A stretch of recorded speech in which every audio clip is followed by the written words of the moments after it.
Out front tonight, the breaking news: Defense Secretary Jim Mattis quits. In a stunning letter to the President of the United States, the four-star general calling out President Trump for not backing American allies, for supporting authoritarian regimes. I want to read the entire letter because this is a turning point for this administration, for President Trump, and for this country. Here is the letter from Defense Secretary Mattis to the President of the United States, which he handed him today, in which he quit. Dear Mr. President, I have been privileged to serve as our country's 26th Secretary of Defense, which has allowed me to serve alongside our men and women of the Department in defense of our citizens and our ideals.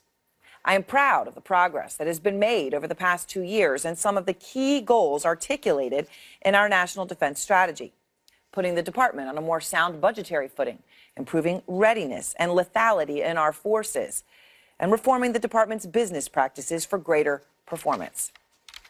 Our troops continue to provide the capabilities needed to prevail in conflict and sustain strong U.S. global influence. One core belief I have always held is that our strength as a nation is inextricably linked to the strength of our unique and comprehensive system of alliances and partnerships. While the United States remains the indispensable nation in the free world, we cannot protect our interests or serve that role effectively without maintaining strong alliances and showing respect to those allies. Like you, I have said from the beginning that the armed forces of the United States should not be the policemen of the world.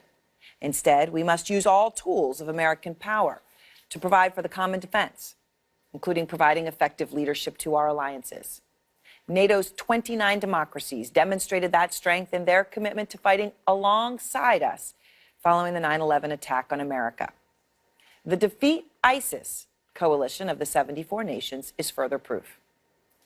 Similarly, I believe we must be resolute and unambiguous in our approach to those countries whose strategic interests are increasingly in tension with ours. It is clear that China and Russia, for example, want to shape a world consistent with their authoritarian model, gaining veto authority over other nations' economic, diplomatic, and security decisions to promote their own interests at the expense of their neighbors, America, and our allies.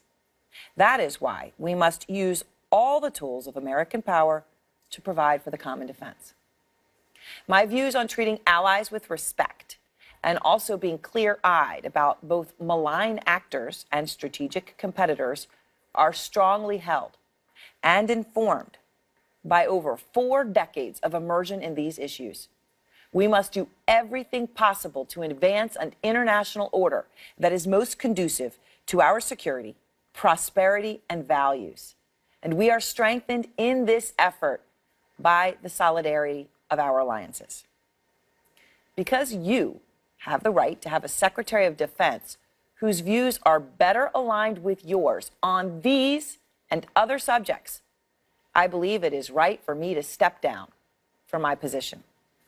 The end date for my tenure is February 28, 2019, a date that should allow sufficient time for a successor to be nominated and confirmed, as well as to make sure the department's interests are properly articulated and protected at upcoming events, to include congressional posture hearings and the NATO Defense Ministerial meeting in February.